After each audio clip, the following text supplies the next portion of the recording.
Kevin, thanks so much. It's great to be here with everyone virtually, and appreciate the intro.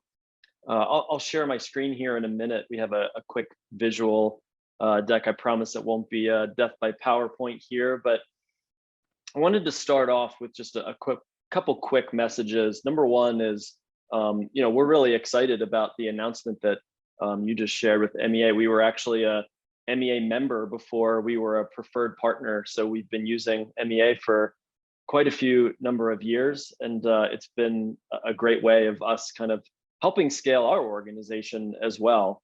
And Kevin did not pay me to say that, everyone, I promise. That's straight from the heart. So we're both a member and a preferred partner. So we're excited to be here. We've done a couple of these conversations in the past. And as we've all kind of learned from an employer and employee perspective, things have changed over the last few years. And I've spent the last 10 years in the well-being and wellness space. And I'm really excited to be here with everyone today to discuss, well-being and wellness, because, just overall human and employee health is probably more important than ever. So again, really excited to be here. I'm just going to share my screen real quick so that we can all see and kind of follow along. Our goal today is to really make a few things practical. So whether you're C-suite, whether you're an HR leader, whether you're in operations, regardless of the title that you hold, I believe that every individual is in a leadership position. So I see we have 155 participants, which is amazing and fantastic. My core belief as a professional is that every single one of us on this call today is a leader. So we have a responsibility to take into consideration the people that we work with and their overall health. And, that can be kind of this pie in the sky type of mentality. And it can also be very tactical and launching different services, initiatives at organizations. I think that's what's so great about MEA. Even for our organization, when we became a member, we had 5 employees. Now we have 50. So, as everyone knows, as leaders at organizations, there's a lot of challenges with growth, with employee issues, with a lot of different things. And it's important to have tools and resources and kind of, teammates on your side, whether that's internal, as a group, or external, like resources like MEA and other vendors.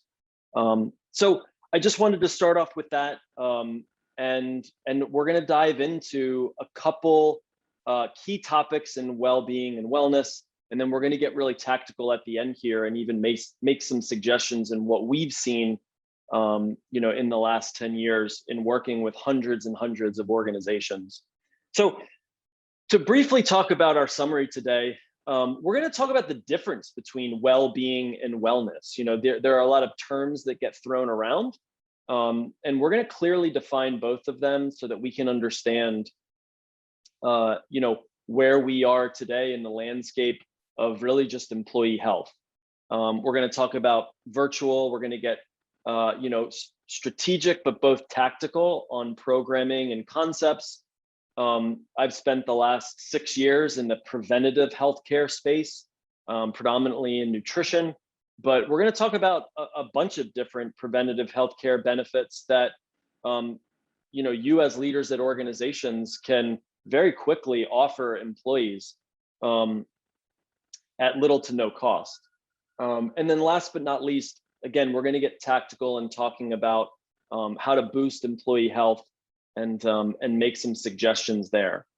So where we'd like to start with this concept is really the difference between well-being and wellness. And I'd like for everyone to kind of stop for a second and think about this from an employee perspective.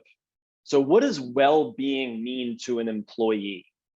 I've talked with other organizational leaders in the last couple of years, and there's this common theme that we continue to see.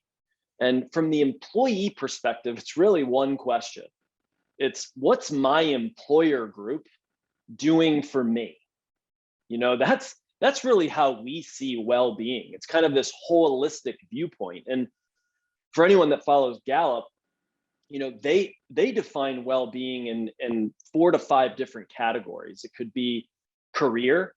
Am I happy at my job? Do I like the people that I work with? It could be financial. How's my own financial health and wellness? Am I thinking long term in terms of my financial landscape? It could be actually community, where I live, the people I surround myself with, the social aspect. And last but not least is really where I've spent, again, most of my career is the physical well-being space. So that could be mental health, it could be nutrition, it could be fitness, etc. But when we look at this from an employee perspective, it's what's my company doing for me today? And I think as we, I started my professional career, there was really only 1 or 2 kind of generations that were in the workplace. That's dramatically changed, as all of us know. There's multi-tier generational categories now, and everyone sort of thinks differently. So when an employee thinks of their employer group, it's okay, so what are they doing? What are they doing for me? And it's not just salary, 401k, and health insurance anymore, although those things are extremely important, of course. There's all of these other ancillary type kind of things that employees are looking for. So that's the employee perspective. So let's look at it from, what does well-being mean from the employer perspective? It's in our professional opinion that we kind of chalk this up to, culture. That we could spend an hour on just, creating a positive growth mindset culture. But how we look at this is, how is a company cultivating, a positive work culture? I kind of view it as almost like a house mentality or analogy. Is well-being to an employer group is like the foundation, right? It's the culture, it's how we're treating employees, it's the overall kind of energy and vibe of how employer groups really just treat employees. And then how we categorize wellness is kind of the interior design. It's all the ancillary benefits. It's kind of like the macro versus micro mentality. Macro, well-being, holistic viewpoint, kind of big picture thinking. And then micro is, what can we offer employees today? That's really what we as humans are thinking about in the workplace. And kind of wrapping up this well-being topic is, we want to just cut through the noise and start being proactive. I mean, that's what we would encourage any leader today, is just move forward, pick a few things that you think, or you've surveyed your team and they think are important, and go do that. We've worked with a lot of organizations in the past that kind of tinker a lot, and they're not really sure, and it takes a lot of time to like move through things. And we're going to talk about this at the end, that there's some low-hanging fruit options on the micro side that you can launch within a matter of weeks and add value to your employees.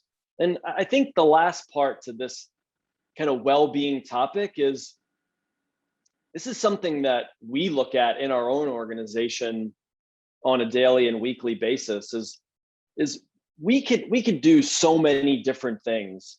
It really just all comes down to intention. People feel intention, that if you're, we've gotten pushback for some of our service before, of, well, our employees going to think like we're trying to change them, or we want everyone to lose weight and we're like calling them out on their like negative challenges or anything like that. And my answer is, I don't know. Have you ever done that in the past? I mean, because if you give someone a value added service and the best intention for them, it's up to them whether they want to engage or how they view that service. But we've had that a few times where it's like, hey, I think the organization kind of needs to look themselves in the mirror and look at, do we have the best intentions for our employees, not just on a services or like a benefits perspective, but a cultural macro perspective. So that's really, in summary, how we kind of define well-being, is that macro vision, kind of company culture, the whole kind of holistic employee, versus wellness, which is a little more tactical and kind of service oriented and the more tangible. You need both, in my opinion, to make a healthy organization kind of tick and continue to grow and move forward, and so that individuals simply feel valued. It's 2022, as we all know, and when we talk about the word virtual, in our opinion, and a lot of the leaders that we've talked with, is the virtual concept is here to stay. Whether you are a 20 live manufacturing group or 1,000 live tech company, we feel like virtual is here to stay. And you can define virtual as a few different ways. So virtual in one concept could be, is your team or employees working remotely? Are they in person? Okay, that's the most obvious. So if you're a 20 live manufacturing group, everybody's most likely on site. So, you need to figure out those challenges and make sure that everyone is in line and clear on expectation and everything like that. But when we say in our world, in well-being and wellness, when we say virtual is here to stay, we mean the way that we interact, the way that we offer services, and the way that employees want to interact with benefits, services, offerings, etc. So what we found, the most common, of course, during healthcare or during COVID is healthcare. So, are you going to your primary care physician? Are you going to the urgent care, or are you picking up the phone and utilizing telehealth? I think, as we all know, whether you've seen the statistics or not, telehealth in the healthcare field during COVID considerably blew up, as we can all imagine. So even just that concept, how we interact day to day, is different. So that, us all jumping, there's 162 of us on a call today, not saying that we wouldn't have done that pre-COVID, but this mentality is much more common than it was in the past. So when we talk about well-being and wellness services, we have to make it really accessible and on the employee's time. They want to make it, they want to do things, they want to interact with services, offerings, etc. on their time. So we have to make it flexible. And, at least in our space in well-being and wellness, the word engagement is really the number one word. How can we get people engaged so that we don't fizzle out? And that's another question. We work with over 400 employer groups across the country. And gosh, I would say half of them have, launched wellness services in the past. And their fear is that, we don't want this to fizzle out. We don't want this to be kind of like the next best thing, and then it's gone in 6 months. So that's what we work on with our clients. But, I kind of touched on this already. Employees want to interact with these types of services on their terms, on their time. So we need to make it accessible and simple. So thinking a little bit about the term strategy versus tactical, we actually do this in our organization where, our goal is to take a strategic vision. We're launching a program, launching a project, launching a new department, whatever that is. It's like, okay, let's brainstorm, let's get strategic, Let's really talk about it from a high level perspective, but let's quickly move forward on the tactical. And that's how we view well-being and wellness is, hey, let's be realistic with where we are in the moment. So again, of our 400 employer groups, more than half of them had never launched anything wellness or well-being related. So like, we don't even know where to start. We're like, okay, well, actually, our service is covered by health insurance, so ours might be a good place to start. If it is, great. If it's not, that's okay too. But let's be realistic about our culture with where we're at in our timeline, and how much time we have to give towards well-being and wellness of our employees, which we've had pushback from some of our prospects like, hey, we just don't have time for this. And we're like, well, okay, totally understand that. I get competing priorities. Our service takes about 10 or 15 minutes a month to utilize for your employees. And it's also one of those things where whether you choose our service or not, you might want to spend a little bit more time. You might want to think about your employees' overall health and well-being more now than ever. And if your message is, hey, I don't have the time, if you don't have the time now, totally get that. Makes sense. But you might want to think about that sometime in the short to long term, because you're going to start hearing from your employees about it in different ways. So obviously, it's a very important topic. And then, do you have, wherever you are in the organization, do you have, the company's support? And as we always talk about at our organization and the clients that we work with, is where's our starting point? Let's start there, and then we move forward. Let's start simple, let's start small, and then we can build on, moving forward. So once, whether on the strategy side, whether you look at your culture, whether you need upper level management support, whether you want to just pick a starting point, whether you survey your employees and, they're asking for a few different things or telling you what they think is important, wherever you're at in the process, it's the next step, of course, is to move forward and choose and move into one of those well-being or wellness kind of sectors. It's like, let's just choose something to move forward. Let's choose a program. Let's choose the right strategic vendor that makes sense, that's going to make it simple for us to launch, within, a kind of low volume amount of time, but also, partner with a vendor like MEA that makes you feel like you have like a branch, your kind of own external team that's helping you roll out whatever that is. So it's really important to kind of talk about the strategy and the tactical when we're talking about, well-being and wellness. Just because it's been an important kind of topic in my life professionally is, contact your benefits broker. Most organizations on this call today that offer health insurance plans for employees. So start there, see what's offered in preventative healthcare services, because your health insurance carrier, whether it's Blue Cross, Aetna, Cigna, United, whoever it is, they offer programs, and some they highlight and some that they don't highlight. So talk to your broker, and a lot of these programs are budget friendly. When we talk about preventative health, these are things that, the more pertinent topics, people are educating themselves on more than ever. I mean, information is on our phones that's infinite.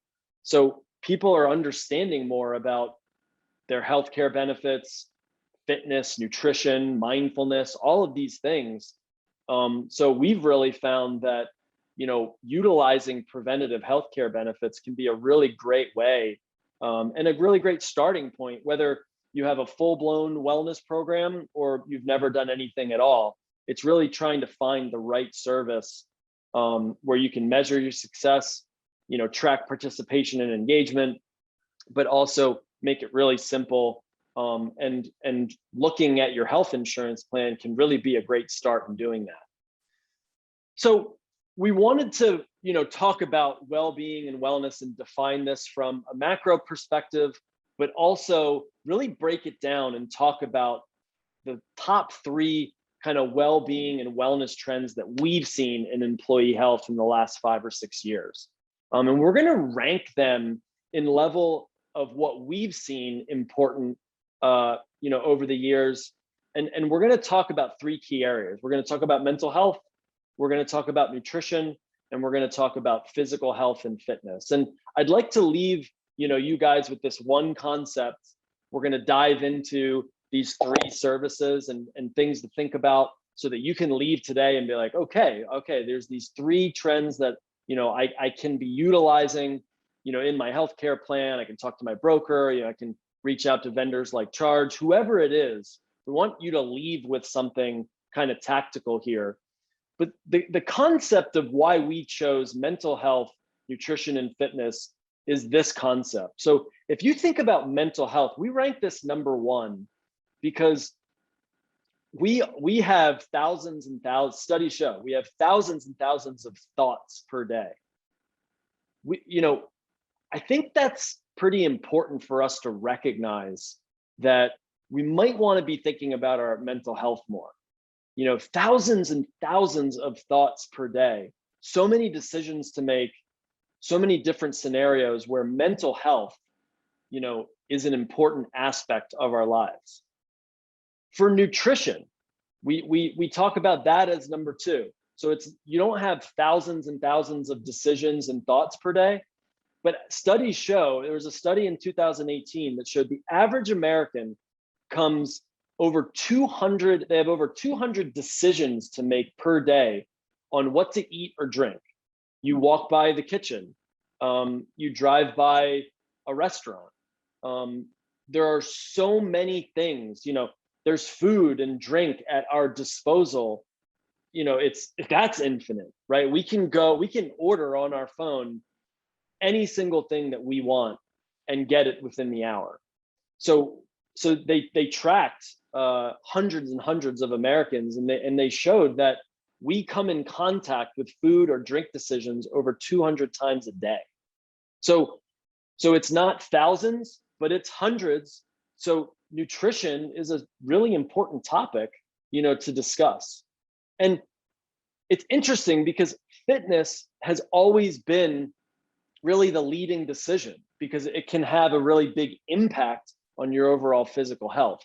But if we think about it, we really only have to make one choice per day on the fitness end.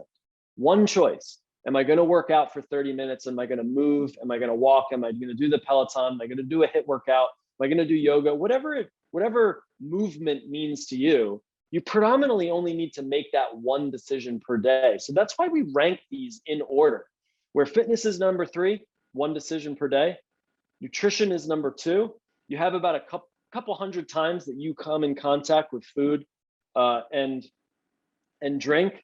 And then mental health is, obviously now more than ever so pertinent, where making this more practical and diving into the tactical is offering some sort of mental health resource to employees, is not a novel concept, at least in this day and age. But offering one-on-one support, some sort of stress management, mindfulness practice, sleep, some sort of offering is very important. And now more than ever. Historically, Charge has actually been predominantly a nutrition company. We're lucky enough because it's been so many of our clients have asked for, hey, you offer this nutrition program, what about mental health? This year, we're moving into that space because it's just so important. And this tiered, mental health, nutrition, and fitness, we're really buying into that in terms of how many decisions we make per day and come in contact with the importance and the quality of life. So offering some sort of one-on-one therapist support, stress management practice is really important for your employee health. Nutrition is a world that we've lived in for the last 5 or 6 years. We offer a service that you can meet one-on-one with a registered dietitian and can be 100% covered by your health insurance plan. It's a really easy way to get, well-being or wellness started, for employees. If you go to the MEA website or reach out to your contact, they have more information about Charge. But whether it's Charge or some other program, we feel like, in the well-being wellness space, nutrition is just such an important part to an employee health, of productivity, employee engagement, retention, these types of services, in terms of our mindset and how we feel about ourselves, impacts us, as professionals. And last and certainly not least is fitness. So, offering some sort of program, we work with an organization called Global Fit. They offer discount gym memberships, virtual training classes. All of that can be covered by your health insurance plan. Some of you might even utilize that program today. But looking at this three-tiered process, we wanted to leave you guys with something that we're seeing in the field of well-being and wellness, and really tangible action items where it's like, hey, there are programs through your health insurance carrier on the mental health, on the nutrition, and the fitness side for you to utilize for your employees. And in a matter of weeks, you can get this launched and out to them.